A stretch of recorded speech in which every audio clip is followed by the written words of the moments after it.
Arctostaphylos Bird Hill, spelled B-Y-R-D. Bird Hill manzanita. This manzanita is absolutely stunning. So this one in particular gets 10 to 12 feet tall. It's about 6 to 7 feet wide. It takes full sun to full shade. It has bell-shaped white flowers in the winter. Now, like most manzanitas, it is slow growing, but the reason why I highly recommend this, especially for color, this bark is gorgeous. Now it does peel, so you can kind of peel it off. I wouldn't recommend taking your hands and actively peeling it because you can get cut, much like a paper cut. But if you have room for a plant like this, and you're willing to be patient, this plant is gorgeous. Absolutely gorgeous. And if you put a light to this, with a plant that has like a great green leaf, oh.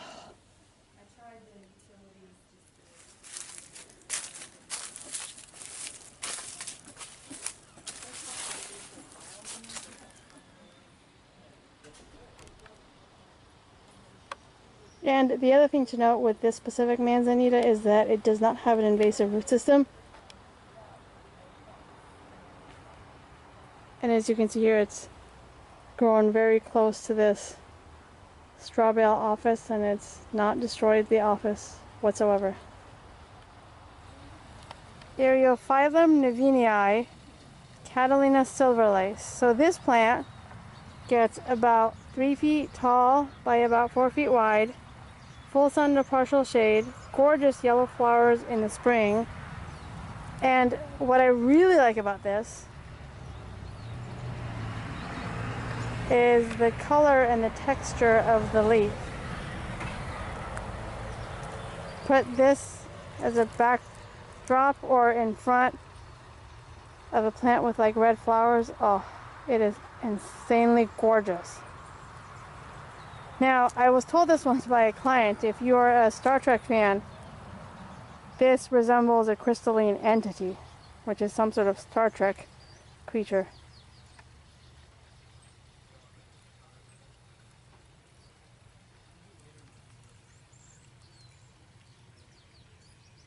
It is stunning when it's in full bloom and mature.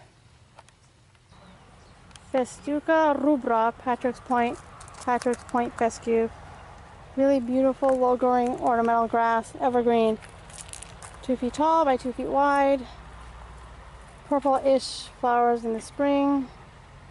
Filtered sun to filtered shade, part shade.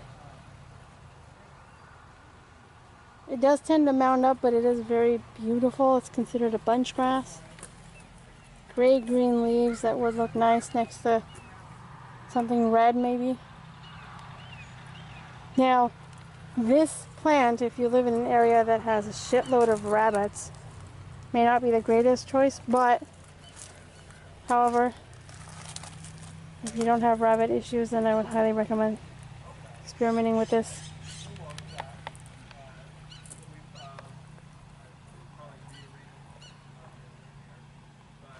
Hesperalo parviflora red yucca. 3 feet tall by 3 feet wide. Red blooms in the spring and summer. Gorgeous red tall stalked flowers. I believe the Native Americans might have also used this to basket weave with, I believe. Maybe. I'd heard that somewhere. This is a nice kind of almost succulent but ornamental grass looking plant to have in your yard when you want just a completely different texture.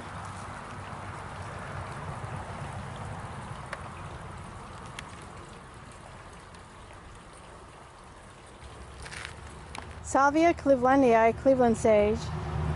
5 feet by 5 feet tall, full sun, minimal water, purple flowers in the spring and summer.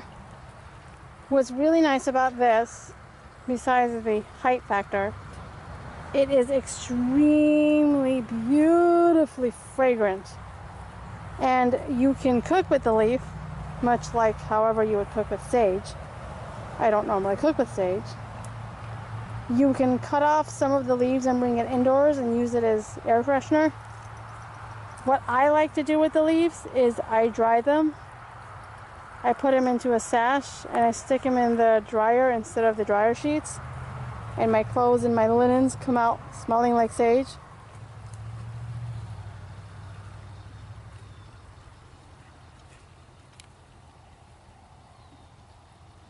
Absolutely gorgeous fragrance.